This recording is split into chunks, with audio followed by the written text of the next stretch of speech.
നമസ്കാരം. Live at 6 ആരംഭിക്കുകയാണ്. പ്രധാന വാർത്തകൾ നോക്കാം. കേന്ദ്ര കമ്മിറ്റി പാനല് പൂർണ്ണമായിട്ട് അംഗീകരിക്കുകയാണ് ചെയ്തത്.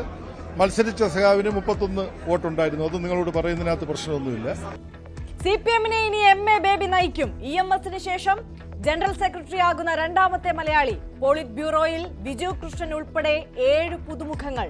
കേരളത്തിൽ നിയമസഭാ തെരഞ്ഞെടുപ്പ് പിണറായി നയിക്കുമെന്ന് ബേബി. സ്വാഭാവികമായും അടുത്ത നിയമസഭാ തെരഞ്ഞെടുപ്പിൽ ഇടതുപക്ഷ ജനാധിപത്യ മുന്നണിയെ രാഷ്ട്രീയമായ പ്രചരണത്തിലും സംഘടനാ കാര്യത്തിലും എല്ലാം നയിക്കും.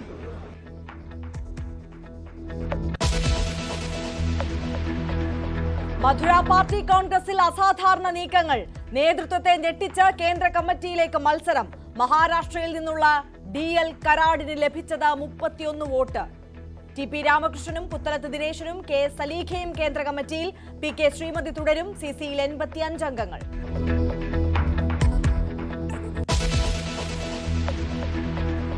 മലപ്പുറം പരാമർശത്തിൽ വിശദീകരണവുമായി വെള്ളാപ്പള്ളി നടേശൻ. പറഞ്ഞതിനെ വളച്ചൊടിച്ചു. വർഗീയവാദിയാക്കാൻ ശ്രമിച്ചെന്നും SNDP ജനറൽ സെക്രട്ടറി. പിന്തുണയുമായി BJP. ചർച്ച ചെയ്യേണ്ടതില്ലെന്ന് കുഞ്ഞാലിക്കുട്ടി. വിമർശനവുമായി സമസ്ത.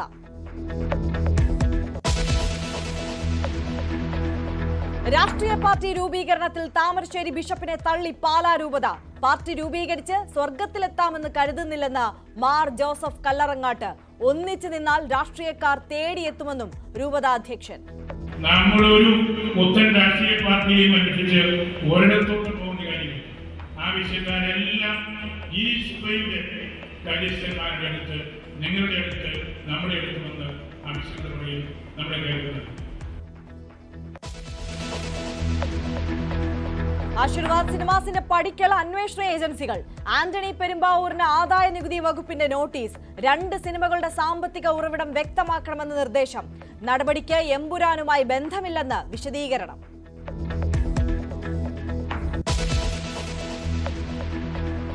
മലപ്പുറത്ത് വീട്ടിൽ പ്രസവിച്ച യുവതി മരിച്ചതിൽ കേസെടുത്തു പോലീസ്. തുടർ നടപടി പോസ്റ്റ്മോർട്ടം റിപ്പോർട്ട് ലഭിച്ച ശേഷം. എറണാകുളം ഗവൺമെന്റ് മെഡിക്കൽ കോളേജ് ഹോസ്റ്റലിൽ നിന്ന് ചാടി വിദ്യാർത്ഥിനി മരിച്ചു. കോട്ടയത്ത് ജോലി സമ്മർദ്ദത്തെ തുടർന്ന് യുവാവ് ഫ്ളാറ്റിൽ നിന്ന് ചാടി ആത്മഹത്യ ചെയ്തു.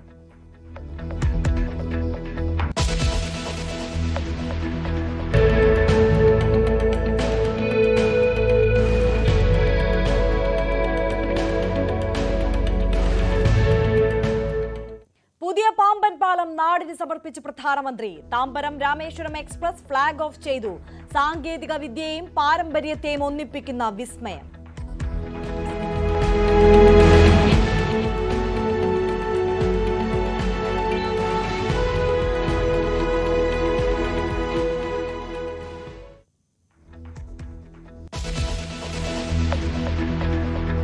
IPL-ൽ നിന്ന് ഹൈദരാബാദ് ഗുജറാത്ത് പോരാട്ടം. തുടർച്ചയായി 3ാം ജയം തേടി ഗുജറാത്ത്. സൺറൈസേഴ്സിന് വെല്ലുവിളി ബാറ്റർമാരുടെ മോശം ഫോം. മത്സരം ഹൈദരാബാദിൽ 7:30 മുതൽ.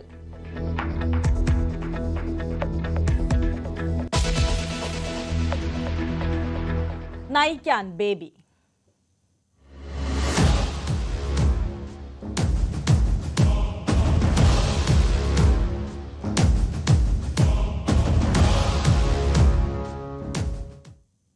MA ബേബി CPM-ന്റെ പുതിയ ജനറൽ സെക്രട്ടറി. EMS-ന് ശേഷം കേരളത്തിൽ നിന്ന് ആ പദവിയിലെത്തുന്ന ആളാണ് ബേബി. വോട്ടെടുപ്പിന് ഒടുവിൽ 85 അംഗ കേന്ദ്ര കമ്മിറ്റിയെയും മധുര പാർട്ടി കോൺഗ്രസ് തെരഞ്ഞെടുത്തു. 18 അംഗ പോളിറ്റ് ബ്യൂറോയിൽ കേരളത്തിൽ നിന്ന് പുതുതായി ആരുമില്ല. പിണറായി വിജയൻ തുടരും. കേന്ദ്ര കമ്മിറ്റിയിൽ PK ശ്രീമതിയെ നിലനിർത്തിയപ്പോൾ TP രാമകൃഷ്ണൻ, പുത്തലത്ത് ദിനേശൻ, KS സലീഖ എന്നിവരുമെത്തി. ജോൺ ബ്രിട്ടാസ് MP കേന്ദ്ര കമ്മിറ്റിയിലെ സ്ഥിരം ക്ഷണിതാവായി. ബംഗാൾ ഘടകത്തിന്റെയും മഹാരാഷ്ട്ര, ഉത്തർപ്രദേശ് സംസ്ഥാനങ്ങളുടെയൊന്നും എതിർപ്പ് വിലപ്പോയില്ല. ഏറ്റവും ശക്തമായ സംസ്ഥാന ഘടകമായ കേരളത്തിൽ നിന്നുള്ള മുതിർന്ന നേതാവ് MA ബേബി CPM-ന്റെ ജനറൽ സെക്രട്ടറിയായി.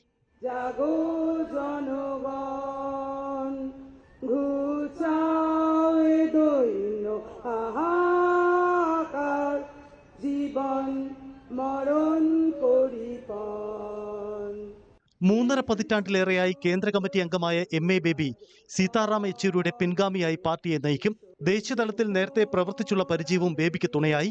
ഏകകണ്ഠമായിരുന്നു ജനറൽ സെക്രട്ടറി തെരഞ്ഞെടുപ്പ്. 17 അംഗ പോളിറ്റ് ബ്യൂറോ 18 ഉയർത്തി. വാസുകി, മറിയം ദാവ്ലെ, വിജു കൃഷ്ണൻ, അമ്ര റാം, K ബാലകൃഷ്ണൻ, ജിതേന്ദ്ര ചൗധരി, ശ്രീദീപ് ഭട്ടാചാര്യ, അരുൺകുമാർ എന്നിവരാണ് പോളിറ്റ് ബ്യൂറോയിലെ പുതുമുഖങ്ങൾ. പ്രകാശ് കാരാട്ടും ബൃന്ദ കാരാട്ടും മണിക് സർക്കാരും ഉൾപ്പെടെ PBയിൽ നിന്നൊഴിഞ്ഞ പ്രമുഖരെ കേന്ദ്ര കമ്മിറ്റിയിലെ പ്രത്യേക ക്ഷണിതാക്കളാക്കി. S. രാമചന്ദ്രൻപിള്ളയും ക്ഷണിതാവായി തുടരും. ജോൺ ബ്രിട്ടാസ് ഉൾപ്പെടെ 4 സ്ഥിരം ക്ഷണിതാക്കളുമുണ്ട്. G. രാമചന്ദ്രന്റെ നേതൃത്വത്തിലുള്ള കേന്ദ്ര കൺട്രോൾ കമ്മീഷനിൽ കേരളത്തിൽ നിന്നും M. വിജയകുമാർ തുടരും. പ്രായപരിധി നിബന്ധനയ്ക്ക് പുറത്തായെങ്കിലും ജനാധിപത്യ മഹിളാ അസോസിയേഷന്റെ ദേശീയ അധ്യക്ഷ എന്ന നിലയിലാണ് PK ശ്രീമതിയെ കേന്ദ്ര കമ്മിറ്റിയിൽ നിലനിർത്തിയത്. കശ്മീരിൽ നിന്നുള്ള നേതാവ് മുഹമ്മദ് യൂസഫ് തരിഗാമിയെയും കേന്ദ്ര കമ്മിറ്റിയിൽ നിലനിർത്തി. ഇടതുമുന്നണി കൺവീനർ TP രാമകൃഷ്ണൻ കേന്ദ്ര കമ്മിറ്റിയിലെത്തിയപ്പോൾ മുഹമ്മദ് റിയാസും MP രാജേഷും PK ബിജുവും പരിഗണിക്കപ്പെട്ടില്ല. മുതിർന്ന നേതാവ് J. മേഴ്സിക്കുട്ടിയമ്മ വീണ്ടും തഴയപ്പെട്ടു. VV അരുൺ, ന്യൂസ് 18, മധുര. കേന്ദ്ര കമ്മിറ്റി പാനലിനെതിരെ മത്സരം നടന്നത് CPMന്റെ പാർട്ടി കോൺഗ്രസ് ചരിത്രത്തിൽ തന്നെ അപൂർവതയാണ്. ട്രേഡ് യൂണിയൻ നേതാക്കളെ തഴഞ്ഞെന്നാരോപിച്ച് മഹാരാഷ്ട്രയിൽ നിന്നുള്ള RL കറാടാണ് മത്സരിച്ചത്. 31 വോട്ടുകൾ അദ്ദേഹത്തിന് ലഭിച്ചു. ജനറൽ സെക്രട്ടറി സ്ഥാനത്തേക്ക് MA ബേബിയെ കൊണ്ടുവരുന്നതിലുൾപ്പെടെ പല സംസ്ഥാന ഘടകങ്ങൾക്കും എതിർപ്പുണ്ടായിരുന്നു. പക്ഷേ നേതൃത്വത്തിന്റെ നിർദ്ദേശം അംഗീകരിച്ച് ആരും മത്സരിക്കാൻ തയ്യാറായില്ല. നേതൃത്വത്തെയും പ്രതിനിധികളെയും ഞെട്ടിച്ചുകൊണ്ടാണ് കേന്ദ്ര കമ്മിറ്റി പാനലിനെതിരെ മത്സരമുണ്ടായത്. ഉത്തർപ്രദേശ് സംസ്ഥാന സെക്രട്ടറി രവിശങ്കർ മിശ്രയാണ് വ്യത്യസ്ത അഭിപ്രായം പറഞ്ഞ് വോട്ടെടുപ്പ് ആവശ്യപ്പെട്ടത്. നാസിക്കിൽ നിന്നുള്ള തൊഴിലാളി നേതാവ് കാരഡ് മത്സരിക്കാൻ തയ്യാറായി. എന്തുകൊണ്ട് മത്സരിച്ചു എന്ന ചോദ്യത്തിന് അദ്ദേഹത്തിന്റെ മറുപടി ഇങ്ങനെ: The reason is that we want that the comrades from trade unions and who are fighting class struggles at ground level, they should be given representation in the central committee. 15 party കോൺഗ്രസിൽ പങ്കെടുത്ത തനിക്ക് ഇത്തരമൊരു അനുഭവം ആദ്യമെന്ന് പറഞ്ഞുകൊണ്ട് general secretary MA ബേബിയും മത്സരം നടന്ന കാര്യം സ്ഥിരീകരിച്ചു.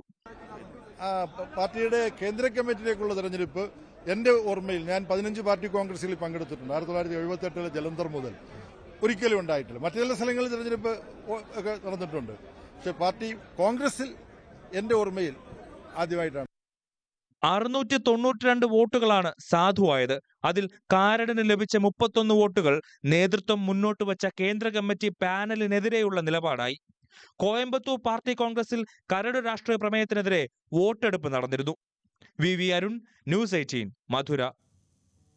കേരളത്തിൽ അടുത്ത നിയമസഭാ തെരഞ്ഞെടുപ്പിൽ LDFനെ പിണറായി വിജയൻ നയിക്കുമെന്ന് CPM general secretary MA baby. തുടർ ഭരണം കിട്ടിയാൽ ആര് മുഖ്യമന്ത്രിയാകുമെന്ന ഉദ്വേഗം ഇപ്പോഴേ എന്തിനെന്നും MA ബേബി ചോദിച്ചു. സഖാവ് പിണറായി വിജയൻ സ്വാഭാവികമായും അടുത്ത നിയമസഭാ തെരഞ്ഞെടുപ്പിൽ ഇടതുപക്ഷ ജനാധിപത്യ മുന്നണിയെ രാഷ്ട്രീയമായ പ്രചരണത്തിലും സംഘടനാ കാര്യത്തിലും എല്ലാം നയിക്കും.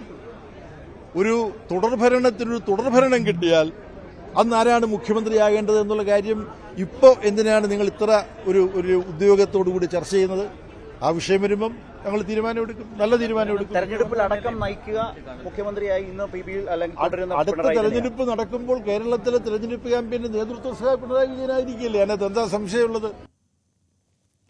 സംസ്ഥാനങ്ങളുടെ പ്രത്യേകതകൾ കൂടി കണക്കിലെടുത്ത് രാഷ്ട്രീയ സഖ്യം സംബന്ധിച്ച് തീരുമാനമെടുക്കുമെന്നും MA ബേബി പറഞ്ഞു. ഓരോ സംസ്ഥാനത്തിന്റെയും പ്രത്യേകതകൾ കൂടി കണക്കിലെടുക്കേണ്ടതുണ്ട്. ഇപ്പൊ നമ്മൾ സംസാരിക്കുന്നത് മധുരയിലാണ്. ഈ മധുരയിൽ DMKയുടെ നേതൃത്വത്തിലുള്ള BJP വിരുദ്ധ രാഷ്ട്രീയ പോരാട്ട സംവിധാനത്തിൽ DMK നയിക്കുന്നു. ഒരു ഭാഗത്ത് CPM ഉണ്ട്, CPI ഉണ്ട്, കോൺഗ്രസ് ഉണ്ട്. അപ്പം ഓരോ സ്ഥലത്തെയും സാഹചര്യം അനുസരിച്ചിട്ടാണ് രൂപമെടുക്കുക. ഈ സമീപനത്തിനകത്ത് നേരത്തെ കുറെ കാലമായി പിന്തുടരുന്ന സമീപനമാണിത്. അത് തന്നെ മുന്നോട്ട് കൊണ്ടുപോകാൻ കഴിയും.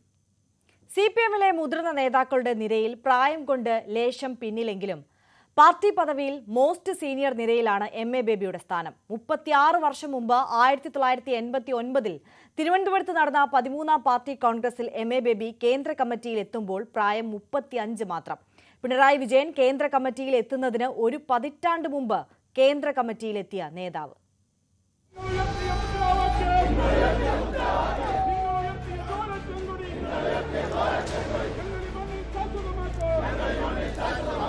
P. സുന്ദരയ്യ, EMS നമ്പൂതിരിപ്പാട്, ഹർകിഷൻ സിംഗ് സുർജിത്ത്, പ്രകാശ് കാരാട്ട്, സീതാറാം യെച്ചൂരി.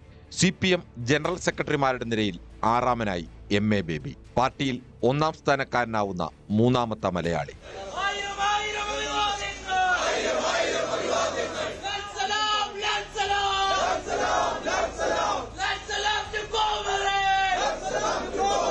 സമരതീക്ഷ്ണമായ നാളുകളിൽ SFI അഖിലേന്ത്യാ അധ്യക്ഷ പദവിയിലെത്തുമ്പോൾ പ്രായം 24.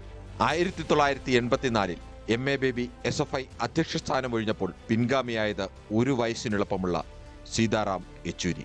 ഇപ്പോൾ തിരിച്ച് സീതാറാമിന്റെ പിൻഗാമിയായി ബേബി. കേരളത്തിൽ നിന്ന് EMSനു ശേഷം ദേശീയ തലത്തിൽ അറിയപ്പെടുന്ന ഇടതുമുഖമായിരുന്നു ബേബി. അതും 30 വയസ്സിനു മുമ്പ്. ഇടതിന്റെ ദേശീയ മുഖമായി നിന്ന വീറുള്ള ചെറുപ്പക്കാരൻ. ബസവ പുന്നയ്യ, EMS, ഹർകിഷൻ സിംഗ് സുർജിത്ത്, ജ്യോതി ബസു, കമ്മ്യൂണിസ്റ്റ് ഇതിഹാസ നായകരുടെ കളരിയിൽ പ്രവർത്തന പരിചയം. പ്രത്യയശാസ്ത്രത്തിൽ സാക്ഷാൽ EMSനോടും തർക്കിച്ച യുവ തുർക്കി. 80കളുടെ തുടക്കം മുതൽ ഡൽഹിയായിരുന്നു മുഖ്യ പ്രവർത്തന മേഖല. 1986 രാജ്യസഭയിലെ ഇളമുറക്കാരനായി എത്തുമ്പോൾ പ്രായം 32. 2 തവണയായി 98 വരെ രാജ്യസഭാംഗം. 87 DYFI അഖിലേന്ത്യാ പ്രസിഡന്റ്. 1992 CPM സെൻട്രൽ സെക്രട്ടേറിയറ്റ് അംഗം. പക്ഷേ കേന്ദ്ര കമ്മിറ്റിയിൽ നിന്നും PBയിലെത്താൻ നീണ്ട 23 വർഷമെടുത്തു. കേരളത്തിലെ പാർട്ടിയിൽ CA2 VS പോരിന്റെ കാലത്ത് CA2 നേതാക്കളെ വോട്ടെടുപ്പിൽ വീഴ്ത്തിയ പാലക്കാട് സംസ്ഥാന സമ്മേളനത്തിൽ പിണറായിക്കൊപ്പം VSന്റെ വലങ്കൈയായി നിന്നു. പിന്നീട് VSുമായി അകന്നെങ്കിലും പാർട്ടി ചേരിതിരിവിൽ ഏതെങ്കിലും ഉറച്ച പക്ഷക്കാരനെന്ന ലേബലകറ്റാൻ ബേബി പ്രത്യേകം ശ്രദ്ധിച്ചു. 2008 കോയമ്പത്തൂർ പാർട്ടി കോൺഗ്രസിൽ PBയിലേക്ക് ബേബിക്ക് പകരം ജൂനിയറായ കോടിയേരിയുടെ പേര് പ്രകാശ് നിർദ്ദേശിക്കുമ്പോൾ VSും പിണറായിയും യോജിക്കാനുള്ള കാരണവും ഇതാവണം. 2006 2011 കുണ്ടറയിൽ നിന്നും നിയമസഭാംഗം. VS മന്ത്രിസഭയിൽ വിദ്യാഭ്യാസ മന്ത്രി. 2014 ലോക്സഭാ മത്സരത്തിൽ കാലിടറിയതോടെ പാർലമെന്ററി ജീവിതം അവസാനിപ്പിച്ചു.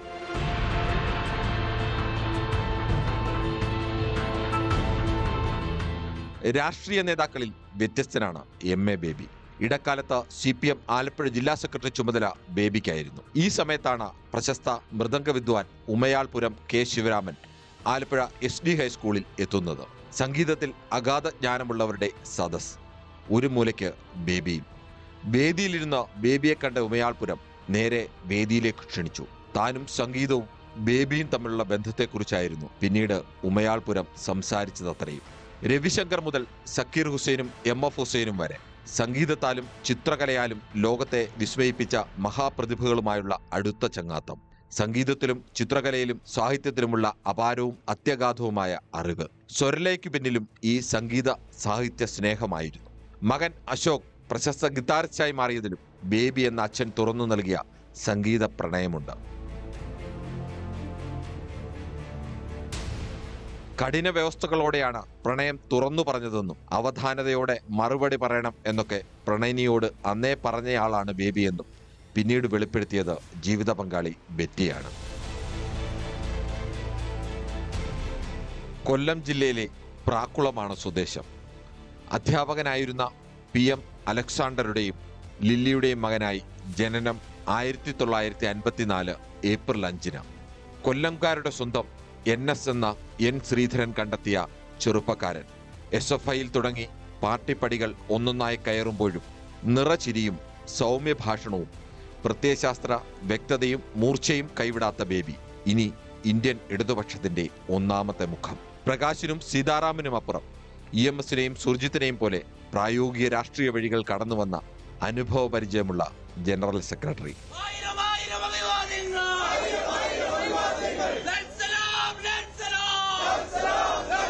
R Kiran Babu, political desk, news 18. കൂടുതൽ വാർത്തകൾ ഇടവേളയ്ക്ക് ശേഷം.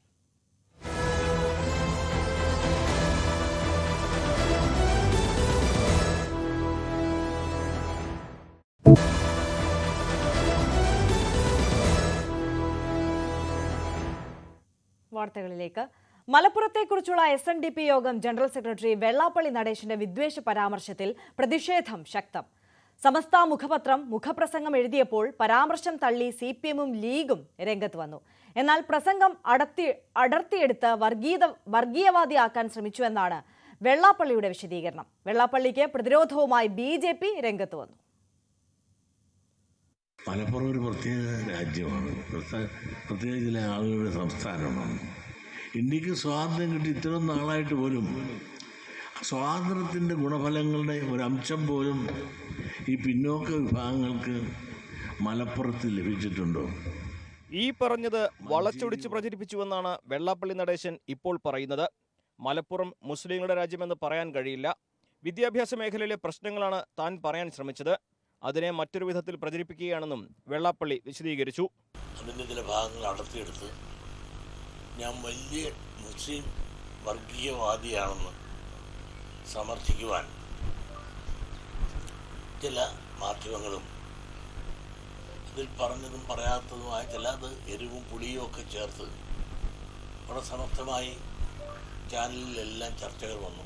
എൻ്റെ വിഷയം കൊണ്ടുവന്നിട്ട് ഗോപാലകൃഷ്ണൻ്റെ വിഷയം താത്തി ആ ഗോപാലൻ്റെ പരശുരാജാവിനെ രക്ഷിക്കാൻ എന്നെ ഇങ്ങനെ പൊക്കി എന്നെ നശിപ്പിക്കാൻ നോക്കുന്ന ചാനലുകൾ ദയവ് ചെയ്ത് എന്നോട് പാവപിടിച്ച ഈഴവ സമുദായത്തോട് നിങ്ങൾ ക്രൂരത കാട്ടിക്കും.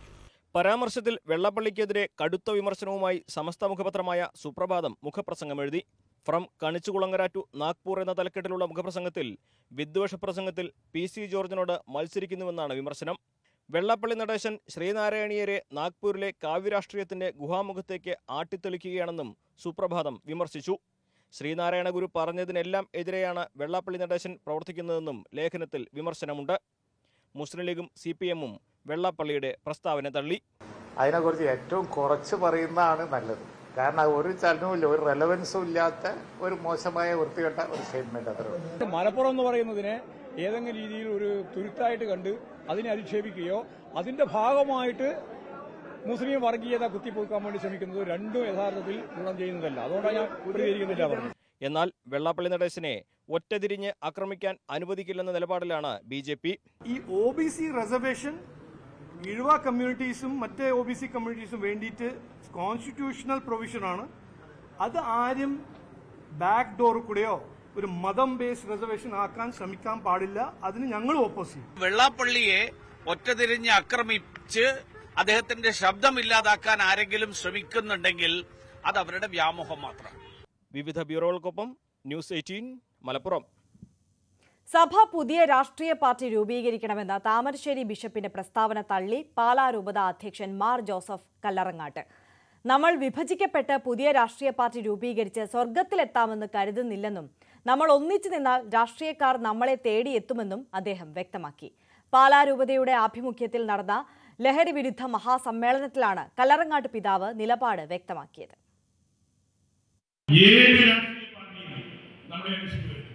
നമുക്ക് ഐക്യത്തിൽ നിൽക്കാൻ സാധിച്ചാൽ, ഒറ്റക്കെട്ടായിട്ട് നിൽക്കാൻ സാധിച്ചാൽ, കോർ ഊനും എന്ന് ലത്തീനിൽ പറയുള്ളൂ, ഒരേ ഹൃദയത്തോടെ നിൽക്കാൻ സാധിച്ചാൽ, ഊന ഒറ്റ സ്വരത്തിൽ ഈ സമുദായത്തിന്റെ ആവശ്യങ്ങൾ പറയാൻ സാധിച്ചാൽ ആരും നമ്മൾ ഭീഷണിപ്പെടുത്തുകയില്ല. നമ്മളൊരു പുത്തൻ രാഷ്ട്രീയ പാർട്ടിയെയും അനുസരിച്ച് ഒരിടത്തോട്ട് പോകുന്ന കാര്യമില്ല. ആവശ്യക്കാരെല്ലാം ഈ സഭയുടെ കാര്യസ്ഥന്മാരുടെ അടുത്ത്, നിങ്ങളുടെ അടുത്ത്, നമ്മുടെ അടുത്ത് വന്ന് ആവശ്യങ്ങൾ പറയും. നമ്മുടെ കാര്യങ്ങൾ നമുക്ക് പറ്റാത്ത കാര്യങ്ങൾ നമ്മൾ മറ്റുള്ളവരുടെ മേൽ കയറ്റിവെച്ച് ഇവിടെ നൂറുകണക്കിന് പാർട്ടികളുള്ള സ്ഥലത്ത് നമ്മൾ അതിലേക്ക് ഇടപെട്ട് അതൊക്കെ ചുമ്മാ അന്യായങ്ങൾ പറയുന്ന പോലെയാണ് എനിക്ക് തോന്നുന്നത്. പൃഥ്വിരാജിന് പിന്നാലെ നിർമ്മാതാവ് ആന്റണി പെരുമ്പാവൂരിനും ആദായ നികുതി വകുപ്പിന്റെ നോട്ടീസ്. 2 സിനിമകളുടെ സാമ്പത്തിക ഇടപാടുകളിൽ വ്യക്തത വരുത്തണമെന്നാണ് ആദായ നികുതി വകുപ്പ് ആവശ്യം. നോട്ടീസ് നൽകിയത് സാധാരണ നടപടിയാണെന്നും എമ്പുരാൻ സിനിമാ വിവാദവുമായി ബന്ധമില്ലെന്നും ആദായ നികുതി വകുപ്പ് വിശദീകരിക്കുന്നു. അതേസമയം സിനിമയുടെ നിർമ്മാതാവ് ഗോകുലം ഗോപാലിനെ ED വീണ്ടും ചോദ്യം ചെയ്തേക്കും. ലൂസിഫർ, മരക്കാർ, അറബിക്കടലിന്റെ സിംഹം എന്നീ സിനിമകളുടെ സാമ്പത്തിക ഇടപാടുകളിൽ വ്യക്തത വരുത്തണമെന്നാണ് ആദായ നികുതി വകുപ്പ് നോട്ടീസിൽ ആവശ്യപ്പെടുന്നത്. ഈ സിനിമകളുടെ ഓവർസീസ് റൈറ്റും അഭിനേതാക്കളുടെ പ്രതിഫലവുമായി ബന്ധപ്പെട്ട കാര്യത്തിലാണ് അന്വേഷണം. മോഹൻലാലിനെ വിദേശത്ത് വെച്ച പണം കൈമാറിയതിലും വ്യക്തത തേടിയിട്ടുണ്ട്. ഈ മാസം അവസാനത്തിനുള്ളിൽ കൃത്യമായ വിശദീകരണം നൽകണം. 2022 കേരളത്തിലെ പ്രധാന സിനിമാ നിർമ്മാതാക്കളുടെ വീടുകളിലും ഓഫീസുകളിലും ആദായ നികുതി വകുപ്പ് പരിശോധന നടത്തിയിരുന്നു. ഇതിന്റെ തുടർച്ചയാണ് ഇപ്പോൾ നടക്കുന്നതെന്നാണ് ആദായ നികുതി വകുപ്പിന്റെ തന്നെ വിശദീകരണം. അന്ന് ആന്റണി പെരുമ്പാവൂരിന്റെ ഉടമസ്ഥതയിലുള്ള ആശീർവാദ് ഫിലിംസ്, ആൻഡോ ജോസഫ് ഫിലിം കമ്പനി, പൃഥ്വിരാജിന്റെ പൃഥ്വിരാജ പ്രൊഡക്ഷൻസ്, ദുൽഖർ സൽമാന്റെ വേഫറർ ഫിലിംസ് എന്നിവിടങ്ങളിലാണ് പരിശോധന നടന്നത്. അതേസമയം സിനിമയുടെ നിർമ്മാതാവ് ഗോകുലം ഗോപാലിനെ ED വീണ്ടും ചോദ്യം ചെയ്തേക്കുമെന്നാണ് സൂചന. കഴിഞ്ഞ ദിവസം നടന്ന റെയ്ഡിൽ കണ്ടെടുത്ത രേഖകളുടെയും വസ്തുതകളുടെയും പരിശോധന നടന്നുവരികയാണ്. ഇതിനുശേഷമായിരിക്കും തുടർ നടപടികൾ. ഗോകുലം ഗ്രൂപ്പ് വിദേശ നാണ്യ വിനിമയ ചട്ടം ലംഘിച്ചുവെന്നാണ് ഇഡിയുടെ വിലയിരുത്തൽ. ഇങ്ങനെ സ്വരൂപിച്ച പണം സിനിമാ നിർമ്മാണത്തിന് ഉപയോഗിച്ചുവെന്നും ഇഡി പരിശോധിക്കുന്നുണ്ട്. അതേസമയം എമ്പുരാൻ വിവാദത്തിന് പിന്നാലെയുള്ള കേന്ദ്ര ഏജൻസികളുടെ നീക്കങ്ങൾ പ്രതികാര നടപടിയാണെന്ന വിമർശനവും ശക്തമാണ്. ന്യൂസ് 18 കൊച്ചി. മലപ്പുറം ചട്ടിപ്പറമ്പിൽ അക്യൂപഞ്ചർ ചികിത്സയിലൂടെ പ്രസവ ശുശ്രൂഷ നടത്തിയ യുവതി മരിച്ച സംഭവത്തിൽ പോലീസ് അസ്വാഭാവിക മരണത്തിന് കേസെടുത്തു. പോസ്റ്റ്മോർട്ടം റിപ്പോർട്ട് ലഭിച്ച ശേഷം കേസിൽ തുടർ നടപടി ഉണ്ടാകുമെന്ന് പെരുമ്പാവൂർ പോലീസ് അറിയിച്ചു. പ്രസവം വീട്ടിലാക്കുകയും വിദഗ്ധ ചികിത്സ നൽകാതെ അക്യൂപഞ്ചർ ചികിത്സാരീതി ഉപയോഗിക്കുകയും ചെയ്തതാണ് പ്രസവത്തെ തുടർന്നുള്ള അസ്മയുടെ മരണത്തിന് കാരണമെന്നാണ് പ്രാഥമിക വിലയിരുത്തൽ. അമിത രക്തസ്രാവം ഉണ്ടായിട്ടും അസ്മയെ ആശുപത്രിയിലെത്തിക്കാൻ ഭർത്താവ് സിറാജുദ്ദീൻ തയ്യാറായില്ല. നവജാത ശിശുവിനും ചികിത്സ നൽകിയില്ല. മതപ്രഭാഷകനായ സിറാജുദ്ദീൻ അക്യൂപഞ്ചർ ചികിത്സയാണ് നൽകിയതെന്നും അസ്മയുടെ വീട്ടുകാർ പോലീസിൽ നൽകിയ പരാതിയിൽ പറയുന്നു. ഈ പ്രസവിച്ച വിവരമോ അതല്ലെങ്കിൽ ഇങ്ങനെ ക്രിട്ടിക്കലായ സ്ഥിതിയോ മരിച്ച വിവരമോ പറയുണ്ടായില്ല. ആകെ അദ്ദേഹം ചെയ്ത അദ്ദേഹത്തിന്റെ ഒരു പെങ്ങളുടെ ഭർത്താവുണ്ട്, ആലപ്പുഴ എന്താണ് അദ്ദേഹത്തിന്റെ വീട്, അദ്ദേഹത്തോട് മാത്രം വിളിച്ചു പറഞ്ഞു. പക്ഷെ അദ്ദേഹം വീട്ടിൽ വിളിച്ച് പറയുന്ന സാഹചര്യം ഉണ്ടായില്ല. അവര് മരണം സംഭവിച്ചതിന് ശേഷം അവിടെ നിന്ന് ആംബുലൻസ് വിളിച്ചിട്ട് അവർ വീട്ടിൽ കൊണ്ടുപോയാണ് അറിഞ്ഞത്. അതിനുശേഷമാണ് നമ്മൾ സ്റ്റേഷനിൽ അറിയിക്കുകയും പോലീസ് വന്നിട്ട് ബോഡി പോസ്റ്റ്മോർട്ടത്തിന് വേണ്ടിയിട്ട് കൊണ്ടുപോകുന്ന സാഹചര്യം ഉണ്ടായത്. ആലപ്പുഴ സ്വദേശിയായ സിറാജുദ്ദീനും ഭാര്യ അസ്മയും മലപ്പുറം ചട്ടിപ്പറമ്പിൽ വാടകയ്ക്ക് താമസിച്ചു വരികയായിരുന്നു. ഇന്നലെ വൈകുന്നേരം 6 മണിക്കാണ് പ്രസവം നടന്നതായി കണക്കാക്കുന്നത്. രാത്രി 9 മണിയോടെ അസ്മ മരിച്ചെന്ന് സിറാജുദ്ദീൻ സഹോദരി ഭർത്താവിനെ അറിയിച്ചതായി പറയുന്നു. എന്നാൽ മരണവിവരം അസ്മയുടെ വീട്ടുകാരെ അറിയിച്ചില്ല. അങ്ങാടിപ്പുറത്തുള്ള ആംബുലൻസിൽ അസ്മയുടെ മൃതദേഹവും കുഞ്ഞുമായി സിറാജുദ്ദീൻ പെരുമ്പാവൂരുള്ള അസ്മയുടെ വീട്ടിൽ ഇന്നലെ രാത്രിയാണ് എത്തിയത്. പോലീസ് അസ്വാഭാവിക മരണത്തിന് കേസെടുത്തിട്ടുണ്ട്. പോസ്റ്റ്മോർട്ടം റിപ്പോർട്ട് ലഭിച്ച ശേഷം തുടർ നടപടികൾ ഉണ്ടാകുമെന്ന് പെരുമ്പാവൂർ പോലീസ് അറിയിച്ചു. കുഞ്ഞിനെ പെരുമ്പാവൂർ താലൂക്ക് ആശുപത്രിയിലേക്ക് മാറ്റിയിട്ടുണ്ട്. അസ്മയുടെ മൃതദേഹം മോർച്ചറിയിൽ സൂക്ഷിച്ചിരിക്കുകയാണ്. News 18 Kochi. Ernakulam government medical college ഹോസ്റ്റലിൽ കാസർഗോഡ് സ്വദേശിയായ MBBS വിദ്യാർത്ഥിനിയെ മരിച്ച നിലയിൽ കണ്ടെത്തി. ശനിയാഴ്ച രാത്രിയാണ് സംഭവം നടന്നത്. നീലേശ്വരം പുതിയപുരയിൽ ചന്ദ്രന്റെയും ഗീതയുടെയും മകളായ PP അമ്പിളിയാണ് മരിച്ചത്. മെഡിക്കൽ കോളേജിലെ 3ാം വർഷ MBBS വിദ്യാർത്ഥിനിയായിരുന്നു അമ്പിളി. IT സ്ഥാപനത്തിലെ ജോലി സമ്മർദ്ദത്തെ തുടർന്ന് യുവാവ് ഫ്ളാറ്റിൽ നിന്നും ചാടി ആത്മഹത്യ ചെയ്തു. കോട്ടയം കഞ്ഞിക്കുഴയിലെ ഫ്ളാറ്റിൽ താമസിക്കുന്ന ജേക്കബ് തോമസിനെയാണ് മരിച്ച നിലയിൽ കണ്ടെത്തിയത്. കാക്കനാട് പ്രവർത്തിക്കുന്ന ലിൻവേഴ്സ് ടെക്നോളജീസ് എന്ന കമ്പനിയിലെ കമ്പ്യൂട്ടർ എഞ്ചിനീയറായിരുന്നു ജേക്കബ് തോമസ്. ഇന്ന് പുലർച്ചെ 5:30 ആത്മഹത്യ. ജോലി സമ്മർദ്ദം താങ്ങാനാകുന്നില്ലെന്ന് മരിക്കുന്നതിന് മുൻപ് ജേക്കബ് അമ്മയ്ക്കയച്ച വീഡിയോ സന്ദേശത്തിൽ പറയുന്നു. IB ഉദ്യോഗസ്ഥ മേഘയുടെ മരണത്തിൽ പ്രതി സുഗാന്തിനെതിരെ കൂടുതൽ വകുപ്പുകൾ ചേർത്തു. വിവാഹ വാഗ്ദാനം നൽകി ലൈംഗിക ചൂഷണം, സാമ്പത്തിക തട്ടിപ്പ് തുടങ്ങിയ വകുപ്പുകളാണ് പുതുതായി ചുമത്തിയത്. പ്രതിക്ക് വേണ്ടിയുള്ള തെരച്ചിൽ സംസ്ഥാനത്തിന് പുറത്തേക്കും വ്യാപിപ്പിച്ചു. ജാമ്യമില്ലാ വകുപ്പുകൾ ചുമത്തിയാണ് സുഗാന്തിനെതിരെയുള്ള പോലീസ് നടപടി. ബലാത്സംഗം, തട്ടിക്കൊണ്ടുപോകൽ തുടങ്ങിയ വകുപ്പുകൾക്ക് പുറമെ വിവാഹ വാഗ്ദാനം നൽകിയുള്ള ലൈംഗിക ചൂഷണം, സാമ്പത്തിക തട്ടിപ്പ് തുടങ്ങിയ വകുപ്പുകളും ചേർത്തു.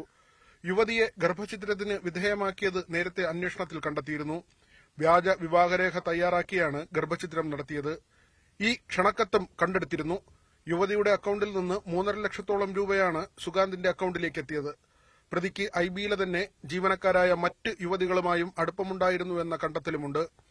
ഇതിൽ ഒരു പെൺസുഹൃത്തിന്റെ മൊഴി പോലീസ് രേഖപ്പെടുത്തി. മറ്റ് സഹപ്രവർത്തകരുടെ മൊഴികളും അന്വേഷണത്തിന്റെ ഭാഗമായി ശേഖരിച്ചിട്ടുണ്ട്. കഴിഞ്ഞ 24-നാണ് ട്രെയിൻ തട്ടി മരിച്ച നിലയിൽ പത്തനംതിട്ട സ്വദേശിയായ പെൺകുട്ടിയെ കണ്ടെത്തിയത്. വിവാഹം കഴിക്കാനുള്ള തീരുമാനത്തിൽ നിന്ന് പ്രതി പിന്മാറിയതാണ് പെൺകുട്ടിയെ ജീവനൊടുക്കാൻ പ്രേരിപ്പിച്ചത്. വിവാഹം കഴിക്കാനാവില്ലെന്ന് കാട്ടി പ്രതി പെൺകുട്ടിയുടെ അമ്മയ്ക്കയച്ച സന്ദേശവും അന്വേഷണത്തിന്റെ ഭാഗമായുണ്ട്. പ്രതിക്കായുള്ള തിരച്ചിൽ സംസ്ഥാനത്തിന് പുറത്തേക്കും വ്യാപിപ്പിച്ചു. ന്യൂസ് 18 തിരുവനന്തപുരം. രാജ്യത്തെ ആദ്യത്തെ വെർട്ടിക്കൽ ലിഫ്റ്റ് കടൽപ്പാലമായ പാമ്പൻ റെയിൽ പാലം പ്രധാനമന്ത്രി നരേന്ദ്രമോദി ഉദ്ഘാടനം ചെയ്തു. ട്രെയിൻ ഫ്ളാഗ് ഓഫ് ചെയ്ത ശേഷം റിമോട്ട് കൺട്രോളർ ഉപയോഗിച്ചായിരുന്നു പാലത്തിന്റെ ഉദ്ഘാടനം.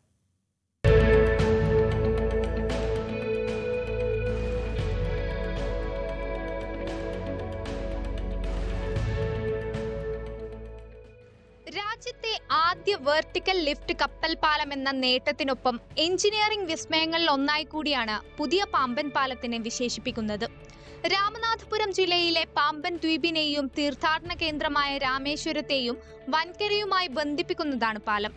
ബ്രിട്ടീഷ് ഭരണകാലത്ത് 1914 പണിത പാമ്പനിലെ ഉരുക്കുപാലത്തിന്റെ അറ്റകുറ്റപ്പണി അസാധ്യമായതിനെ തുടർന്നാണ് സമാന്തരമായി പുതിയ പാലം നിർമ്മിച്ചത്. 1914 ഫെബ്രുവരി 24 തുറന്ന 2 കിലോമീറ്ററിലധികം നീളമുള്ള ഈ പാലം എല്ലാ കാലത്തും സഞ്ചാരികൾക്ക് കൗതുക കാഴ്ചയായിരുന്നു. പിന്നീട് പഴക്കവും സുരക്ഷാ പ്രശ്നങ്ങളും മുൻനിർത്തി പാലത്തിലൂടെയുള്ള ട്രെയിൻ ഗതാഗതം 2022 ഡിസംബർ 23 മുതൽ നിർത്തിവെച്ചു. 2019 മോദി തറക്കല്ലിട്ട പുതിയ പാലത്തിന്റെ നിർമ്മാണം ഇന്ത്യൻ റെയിൽവേയുടെ എഞ്ചിനീയറിംഗ് വിഭാഗമായ റെയിൽ വികാസ് നിഗം ലിമിറ്റഡാണ് പൂർത്തിയാക്കിയത്. 535 കോടി രൂപ ചെലവിലായിരുന്നു നിർമ്മാണം. സമുദ്രനിരപ്പിൽ നിന്ന് 6 മീറ്റർ ഉയരമുള്ള പുതിയ പാലത്തിന് 2.08 കിലോമീറ്ററാണ് ദൈർഘ്യം. ലിഫ്റ്റ് സ്പാൻ 2ആയി വേർപെടുത്തി ഇരുവശത്തേക്കും ഉയർത്തുന്ന സംവിധാനമായിരുന്നു പഴയ പാലത്തിന്റേത്. എന്നാൽ കപ്പലുകൾക്ക് കടന്നു പോകാൻ ഒരു ഭാഗം ലംബമായി ഉയരുന്ന രീതിയാണ് പുതിയ പാലത്തിന്റേത്.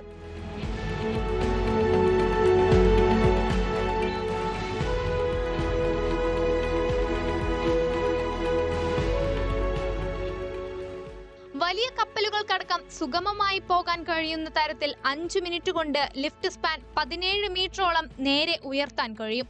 പുതിയ പാലം യാഥാർത്ഥ്യമായതോടെ പഴയ പാമ്പൻ പാലത്തിന്റെ ഒരു ഭാഗം സ്മാരകമായി മാറ്റുകയും ബാക്കി പൊളിച്ചു കളയുകയും ചെയ്യും. National desk, news 18. നോക്കാം ഇനി ഇന്നത്തെ സ്വർണം വെള്ളി നിരക്കുകൾ. കവിത ഗോൾഡ് ആൻഡ് ഡയമണ്ട്സ് ഇന്നത്തെ സ്വർണം വെള്ളി നിരക്കുകൾ നിങ്ങൾക്കായി സമർപ്പിക്കുന്നത് Kavitha gold and diamonds. Choose your special. സ്വർണം 22 ക്യാരറ്റ് ഗ്രാമിന് 8310 രൂപ, പവന് 66,480 രൂപ. സ്വർണം 18 ക്യാരറ്റ് ഗ്രാമിന് 6845 രൂപ, പവന് 54,760 രൂപ. വെള്ളി ഗ്രാമിന് 102 രൂപ, കിലോഗ്രാമിന് 1,02,000 രൂപ. കവിത ഗോൾഡ് ആൻഡ് ഡയമണ്ട്സ് ഇന്നത്തെ സ്വർണം വെള്ളി നിരക്കുകൾ നിങ്ങൾക്കായി സമർപ്പിച്ചത് Kavitha gold and diamonds. Choose your special. Live at 6 പൂർണ്ണമാവുകയാണ്. ഇടവേളയ്ക്ക് ശേഷം കാണാം. സകലമാന കേരളം. MS ഹരികൃഷ്ണൻ ചേരും. നമസ്കാരം.